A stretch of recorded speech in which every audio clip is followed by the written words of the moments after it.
আমাদের বাঙালিদের একটা স্বভাব আছে।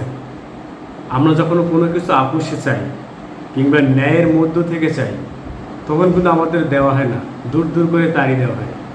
যখন সেটাকে আমরা ছিনে নিতে চাই, তখন মানে সেটা তো দেয়ই দেয়, এক্সট্রা আরও কিছু দেয়।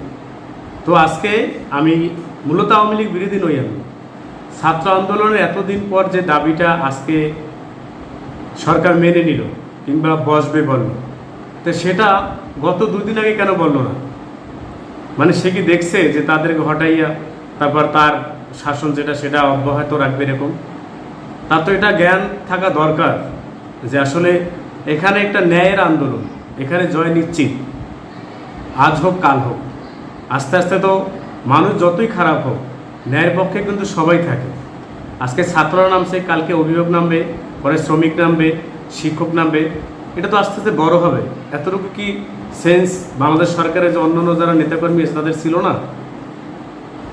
মানে সেই আমরা দাবি মেনেই নিল আন্দোলনকারীদের, ছাত্রদের, কিন্তু মানে কিছু জীবন গেল আর কি, কিছু মায়ের কোল খালি হলো, কিছু ছাত্র যারা সমাজের অথবা বিভিন্ন বিশ্ববিদ্যালয়ে ভূমিকা রাখতে পারত তাদের জীবন গেছে মাঝখান দিয়ে, অন্য কিছু লস হয়নি।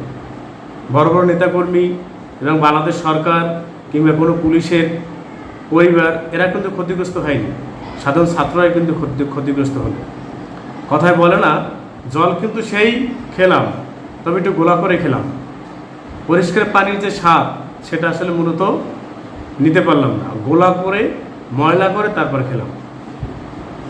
বাংলাদেশ সরকার, আমি অন্য বিষয়ে যাব না, কি করছে এটা তাদের রাজনৈতিক ব্যাপার, কিন্তু মানুষের কাছাকাছি যার কিন্তু এই একটা মাধ্যম ছিল। সাধারণ ছাত্ররা শুধু বাংলাদেশ নয়, সারা বিশ্বব্যাপী কিন্তু যে কোনো আন্দোলনে তারা জয়জন করছে। তো সেক্ষেত্রে এটা যেহেতু সর্বজনীন হয়ে গেছে, জয় তো নিশ্চিত হতোই।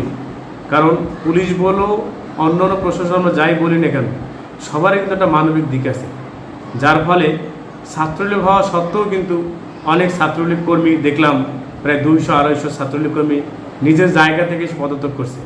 এটা কিন্তু মানবতা বোধ, বিবেকের তাড়নায় কিন্তু সে তার জায়গা থেকে থাকতে পারেনি। তো এটা বোঝা উচিত যে আমরা মানুষ হিসেবে যতই খারাপ হই, কিন্তু কোনো একটা সময় কিন্তু আমরা নিজেদেরকে নিজে প্রশ্ন করি, কিংবা আমাদের বিবেক আমাদেরকে তাড়া করে যে আমরা কি করতেছি। তো তাড়া করতে করতে একটা সময় কিন্তু ক্লান্ত হয়ে আমরা বলি যে না, ন্যায়ের পথে আমরা থাকবো। তো এখন এই মর্মে কবে কি বসবে এত কিছু আমরা তো আসলে জানি না।